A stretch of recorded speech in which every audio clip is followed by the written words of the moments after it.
August 6, 2011. Shannon Sharpe stands at the podium in Canton, Ohio, delivering his Pro Football Hall of Fame speech. 3 Super Bowl rings, 8 Pro Bowls, the greatest tight end statistics in NFL history at the time. Then he says something that stops the crowd cold. "I am the only player in the Pro Football Hall of Fame who can say I was the second best player in my family." He wasn't joking. He was talking about his older brother Sterling, who at that moment was sitting in the audience, not on the stage. A man with better statistics, more All-Pro selections, and a career-ending neck injury that robbed him of everything. This is the story of 2 brothers from Glenville, Georgia, population 3,000, who both became NFL legends. But only one got a gold jacket until last summer. Shannon once said, "We were so poor, a robber once broke into our house and we ended up robbing the robber." Their grandmother, Mary Porter, raised them in rural Georgia. No parents in the picture, just grandma and 9 children in a house that didn't have much. Sterling was 3 years older, bigger, faster, meaner. Shannon idolized him. Everything Shannon learned about football, about being a man, about competing, came from watching Sterling. Sterling went to South Carolina, set school records, 2-time All-American, first-round pick, 7th overall, to the Green Bay Packers in 1988. Shannon, 7th round, 192nd overall, Denver. Most scouts thought he was too big for a receiver and too small for a tight end. Nobody thought he'd make the roster. From 1988 to 1994, Sterling Sharpe was arguably the best wide receiver in football.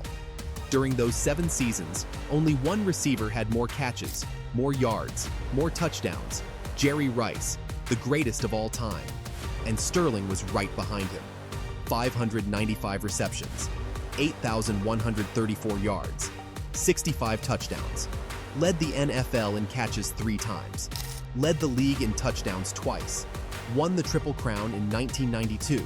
Most catches, most yards, most touchdowns. Only 4 receivers since 1970 have done that. And in 1992, the Packers finally got him a quarterback who could keep up: Brett Favre. Offensive assistant Gil Haskell described the Green Bay offense in those days. Brett finds Sharpe and throws it to him as hard as he can. That was the whole playbook. It worked. Sterling's last 3 seasons, 1992, 1993, 1994, were his best. 314 catches, 3,854 yards, 42 touchdowns. He was ascending, not declining. He was 29 years old. The best years should have been ahead of him. Week 16, 1994, Green Bay versus Atlanta, a routine play. Sterling threw a block on a running play. His head snapped back. He lay on the field for several minutes. Then he walked off under his own power. Stinger injuries. It happens. He'd be fine. Week 17, Tampa Bay. Sterling played anyway.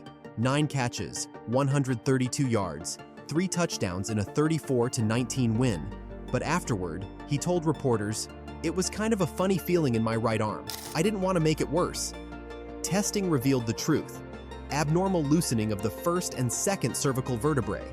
The same kind of neck injury that can cause paralysis. Surgery, 8 months of recovery, and doctor's orders. Never play football again. Sterling Sharpe retired at 29.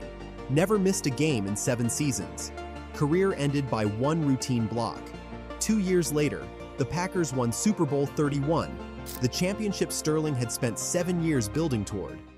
Shannon, meanwhile, had become a star in Denver, then Baltimore. 3 Super Bowl rings, stats that eventually surpassed his brother's totals. When Shannon won his first ring in 1998 with the Broncos, he did something that tells you everything about these brothers. He gave it to Sterling.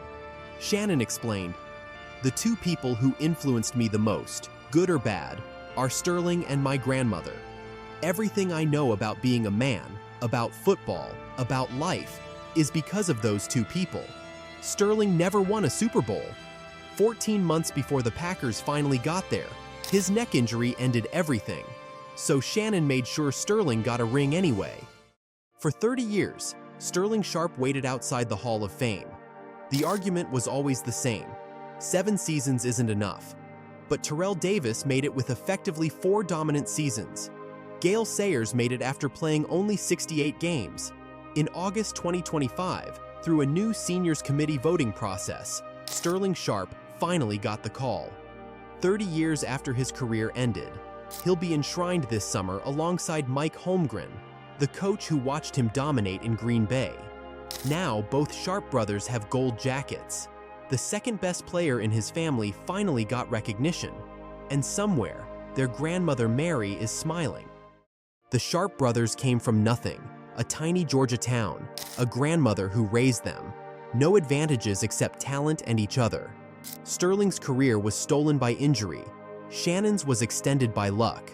But when Shannon stood at that podium in Canton, he made sure everyone knew he wasn't the best player in his family.